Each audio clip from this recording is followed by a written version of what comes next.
It's your attention to the downside of things that causes you to keep active in your vibration contradiction. Now, before any of this makes sense to you, you have to remember that you are a vibrational being. And most physical humans don't remember that because you are so good at being vibrational beings, so good at interpreting vibration. You think you're flesh, blood, and bone. You think you're human. You think you're material in the sense that others can see you and touch you and recognize you and hear you. But you are a vibrational being, and everything that you know as your fully manifested life experience is an extension of that vibration. And if you will take the time to recognize the vibrational nature of you and reflect on the origin of the signal that is you, and then recognize the power of the vibration of your each and every thought, and then use your emotional guidance system just as you intended to understand the frequency of the thought that's active within you in any point in time, you can, in a very short order of time, work the bugs out of your vibration resistant thought. When you focus on anything, you activate the vibration of that within you. But the thing that is throwing many of our physical friends, the thing that makes it, in the beginning at least, a little bit confusing, is that every subject is really two subjects. So often, when you think you're thinking about the relationship you want, because you're thinking about a partner, you're thinking about love, you're thinking about maybe homemaking, maybe family. Since the subject of relationships is really two subjects, what is wanted and lack of it, sometimes when you think you're thinking about the relationship you want, you're actually thinking about the opposite of it. You're thinking about the absence of the relationship you want. Sometimes when you would swear that you have been thinking about the money and the progress in your business that you want, you've not been doing that. You've been thinking about the absence of the money you want and the absence of the progress in your business. Often you don't even realize you're doing it if you're thinking about thinking. If you're only thinking about the thought you're thinking, then we can see how the subject of relationships is a broad subject. It goes all the way from having one to not having one, to having a good one to having a bad one. Just like having all the money you want, all the money you want, all the money you want. Not having enough money. In other words, sounds like the same subject. But you have to realize that the way you feel while you're thinking the thought is the indicator about whether you are in alignment with what you want or not. There's another thing that often throws our physical friends, and that is often when you are considering something that you want, you're considering it or attempting to through the lens of others who have it or want it. And we want you to understand that the only thing that you need to understand is your own relationship between how much you want it and what you're thinking about it right now in this moment. So here's the easiest way to explain this to you from a basis of universal laws. And as you understand this, then everything that you're living or everything that you're watching anyone else live will begin to make sense to you. So here's the best way of explaining this. You are more than you see here in these physical bodies. You are source energy. And before you came into these physical bodies, you were source energy. And even though you are here, focused in these physical bodies, the larger part of you is still source energy. So while you are here, it is clear to everyone who sees you. It is clear to you because you recognize the personality that you know as you. There is a larger part of you who is focused in the non-physical. Now, many of you say, well, that's not hard to accept. I've heard that before. I've heard about my soul, and I believe that I am an eternal being, and so I understand that one day I will return to that soul perspective again. But that's only a very small part of the story. While you are here in this physical body, that larger non-physical part of you still exists. Now, many of you have been calling that part of you God, but we want you to understand that there is a vibrational attitude of you that exists in the non-physical while you are here focused in this physical body, who is the holder of all that you have become. Certainly the holder of all that you were before you were born into this physical body, but the holder now of everything that you have expanded to since being here.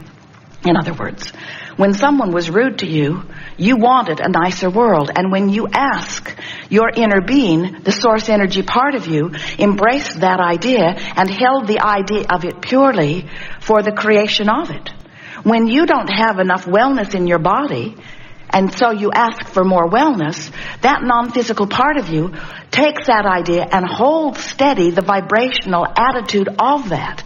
In other words, everything that you know that is now physically focused was at one time, prior to the manifestation, vibration. And vibration is the beginning of everything that you know that is manifested. So it is important to realize that when you don't have enough of something and you ask for more of it, you send forth, we're not kidding you even a little bit, a vibrational rocket that the source energy part of you holds and becomes. That's why we can tell you unequivocally that when you ask, it is given every single time. When you ask, it is not just given. When you ask from your physical format and you send forth a rocket of desire, the non-physical part of you embraces that desire and becomes it. And because everything is vibrational before it is manifested, you have to understand that that vibrational beingness is done. In other words, the precursor to the manifestation is already in place. So now what happens is that law of attraction responds to this powerful vibrating force that is really who you are. You sometimes think that when you ask for more money, you are the creator of more money. But it is much bigger than that. You are the creator of you, a more prosperous you. When you ask for a relationship, you might think that you are the creator of a relationship. But what you are the creator of is you within the relationship that you are desiring. In other words, we cannot find a stronger way of saying this, and so we're just going to leave it to you to hear it. We'll say it many, many, many times. You are the creator of your reality, which means you are the creator of you. You are the creator of you and your experience and your relationships and your body and your prosperity and your clarity. You are the creator of your relationship with everything that exists. You are the creator of your reality. And we so, in these hours that we are together today, want to draw your attention to this vortex of creation. Because every time you know what you don't want and you ask with greater clarity about what you do want, you add to this beingness that the source within you holds steady to. And law of attraction gathers, and these are the most important words you will ever hear, all cooperative components. So you have a vortex of creation, an assembly of all things wanted, circumstances and events, other people, attitude, information, everything that is necessary to satisfy the questions you're asking, the problems you're looking for solutions for, the creations you're creating. Everything is being assembled for you. In fact, vibrationally speaking, it is done. If we can get you to accept the reality of this vibrational reality, and if we can attract your attention from the reality that you are counting as reality. In other words, you often don't want to count it until it's manifested. You don't want to count your money until it's in your bank. You don't want to count your lover till in your bed. You don't want to count your prosperity or well-being until it is manifested where all can see it.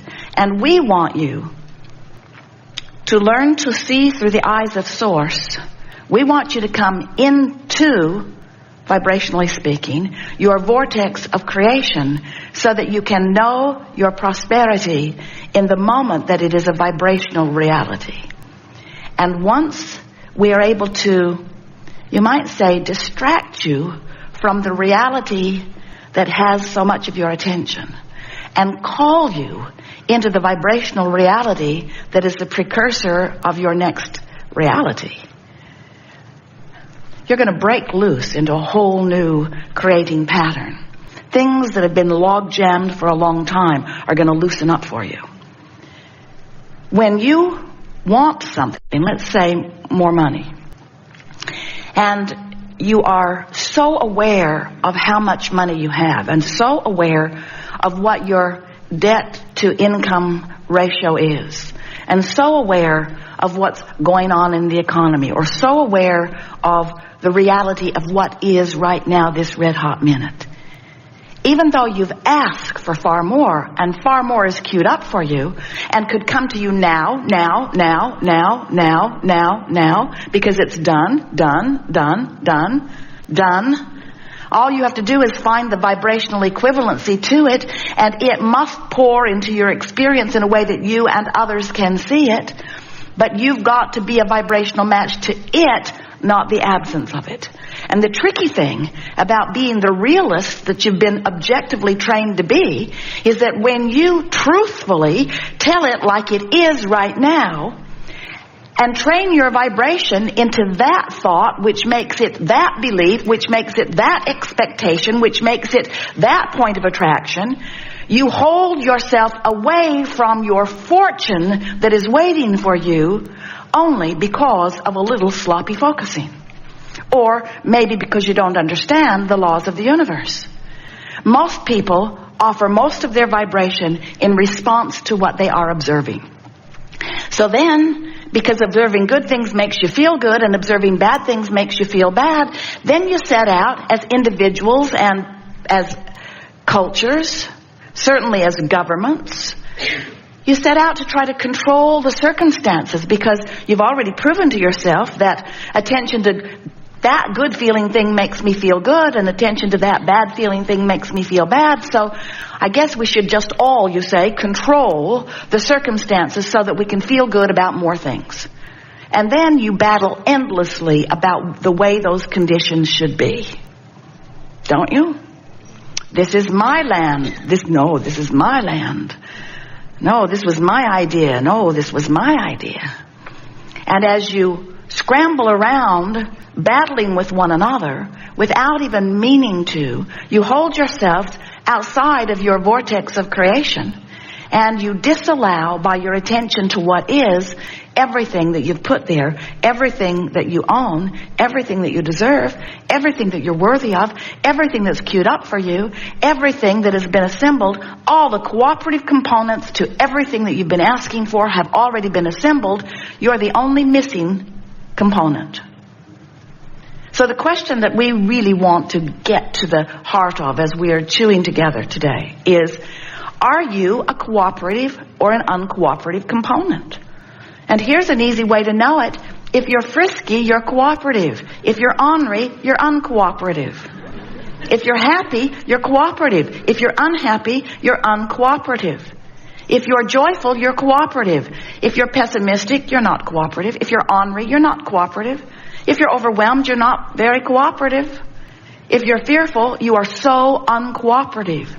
And many of you would say, but I have reason for my fear. And we say, doesn't matter. You're uncooperative to your own cause. But I have reason to feel this way. I've been watching CNN, and I know what's going on. You want me to be oblivious? And we say, to that. We want you to be oblivious to the things that make you feel ornery, that make you feel fearful, that make you feel unhappy, that make you feel pensive, that make you feel angry. We want you to be oblivious to them while you are aware of things that make you feel better. But we've never known anyone who could just withdraw your attention from something, because, first of all, your attention to it is the reason it's close by, and the reason it's close by is the reason you're giving it your attention. Sort of a cycle of attraction. Oh, so it turns out there is this vortex of creation that is all that you are. And then there is this vortex of creation that you've got going on relative to a lot of different subjects. And have you noticed that cooperative components are being assembled around whatever attitude you have about anything? Do you know that you could pick some subject that you're really bothered by?